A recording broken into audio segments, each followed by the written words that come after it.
Hi, my name is Angela Jimenez, and today I will be talking about The Hunger Games. The current media world is buzzing with excitement over the movie version of The Hunger Games.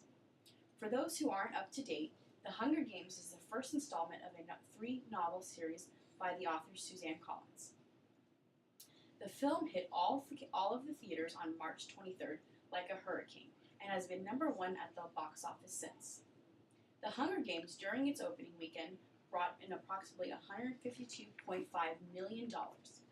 This past weekend, the movie, still #1, brought in $33.5 million.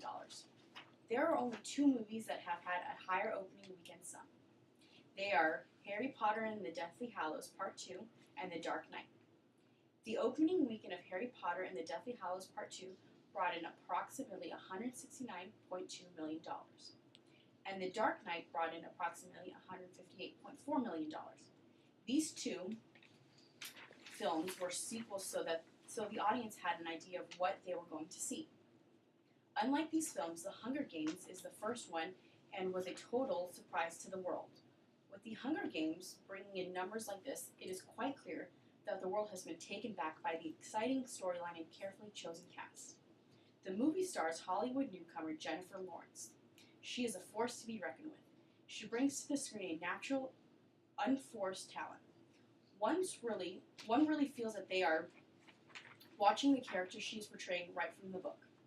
The rest of the cast was outstandingly chosen and true to the book. The leading male brought a refreshing change than the actors we are used to watching. Suzanne Collins' writing is amazing and really adapted well to the screen. Directors can sometimes have a difficult time staying true to the book and end up butchering the author's work. But the directors of The Hunger Games did a very good job portraying what Suzanne Collins was trying to portray. Here is a brief synopsis of the story. The Hunger Game is based on a dystopian society in which the capital is in charge. The dystopia is described as a society in which there are overcrowding and oppression. This futuristic society is split up into 12 districts and one capital. The capital was once overturned by what was once known as District 13.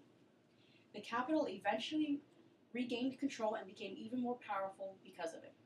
As a result of District 13's revolt, their district was destroyed, and an annual reminder of these times was set for the rest of the districts. The new reminder was a death match called the Hunger Games, which was hosted at and by the capital. The capital wanted to show all of the districts that ultimately they hold all of the power and will never be overturned again. The rules indicate that 2 tributes from each district must be picked, a boy and a girl, that are chosen to fight in the game of survival. Each tribute must fight for their lives and only one may come out victoriously. The movies follow the lives and stories of the 2 tributes from District 12. Without revealing too much of the story, the film highlights the power that love and natural survivor skills really have. The movie also highlights the strengths of a female heroine as opposed to the hero typically played as a male. The story shows us that with hard work, the underdogs can come out and prevail and come out on top. Viewers can hardly wait for the second part to come out. With extreme excitement with The Hunger Games produced, the release date of the sequel Catching Fire is in November 22nd, 2013. Catching Fire will most likely be a large revenue due to the release date of the time.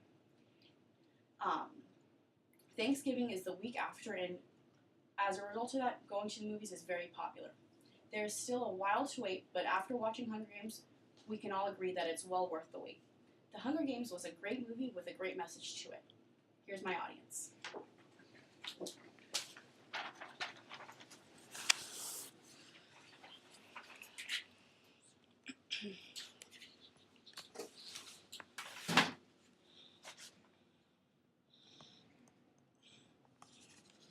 Thank you for watching.